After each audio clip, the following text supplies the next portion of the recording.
আসসালামু আলাইকুম। আমি ফেরদৌস কুকিং ওয়ার্ল্ড থেকে স্বাগত জানাচ্ছি। আজকে আমি তৈরি করে দেখাবো আমড়ার আচার। যারা আচার প্রেমী আছেন তারা চাইলে আমার এই রেসিপি ফলো করে বানাতে পারেন। আমার এই আচার দেখতে যেমন লোভনীয় হয়েছে, খেতেও তেমনি অসাধারণ হয়েছে। বাজারের আমড়া শেষ হওয়ার আগে আপনারা চাইলে এই আচারটি বানিয়ে নিতে পারেন। খুবই কম উপকরণে তৈরি এ আচার। আমার বাসায় এ আচার বানানোর সাথে সাথে শেষ হয়ে যায় আলহামদুলিল্লাহ। তাহলে শুরু করা যাক আজকের রেসিপি। প্রথমে আমড়াগুলো ভালোভাবে পরিষ্কার করে খোসা ছাড়িয়ে 2-3 বার পানিতে পরিষ্কার করে নিব। তারপর আমড়াগুলো কেটে নিব।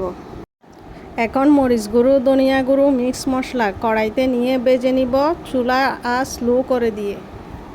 একে একে সব মশলা ভেজে নেওয়ার পর একটা বাটিতে নিয়ে নিব।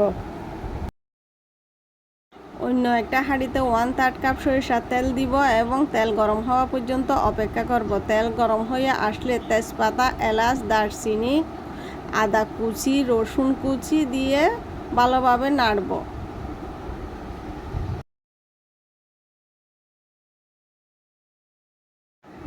এরপর 5 ফোড়ন দিব 1 টেবিল চামচ। সবগুলো ভালোভাবে ভাজা হয়ে এলে আমড়াগুলো তেলের উপর দিয়ে ভালোভাবে নেড়ে নিব যাতে সব মশলা মিশে যায়।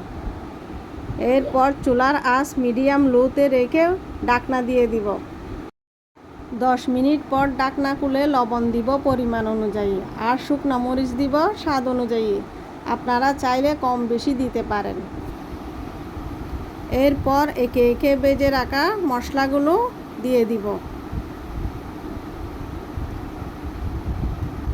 সব মশলা দেওয়া হয়ে গেলে ভালোভাবে নেড়ে নিব।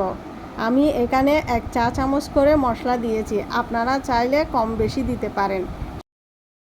এখন গুড় দিব 1/2 কাপ আর চিনি দিব 1/2 কাপ। এরপর ভালোভাবে নেড়ে দিব যাতে সব উপকরণ একসাথে মিশে যায়।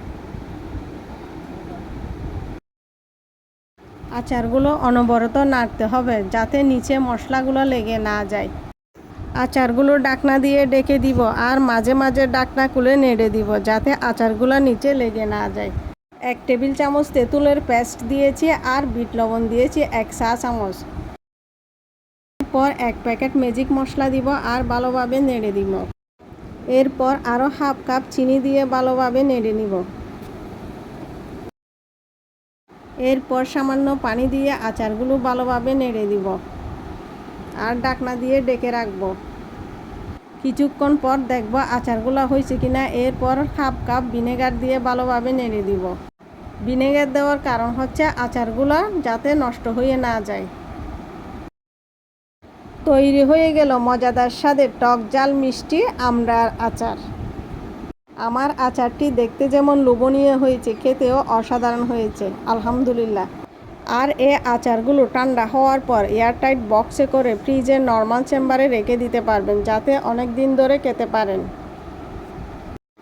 আর এরকম নতুন নতুন রেসিপি পেতে আমার চ্যানেলটি সাবস্ক্রাইব করবেন আর পাশে থাকা বেল বাটনটি ক্লিক করে রাখবেন যাতে এরকম নতুন নতুন রেসিপি পান। দেখা হবে পরবর্তী কোনো নতুন ভিডিও নিয়ে। আসসালামু আলাইকুম।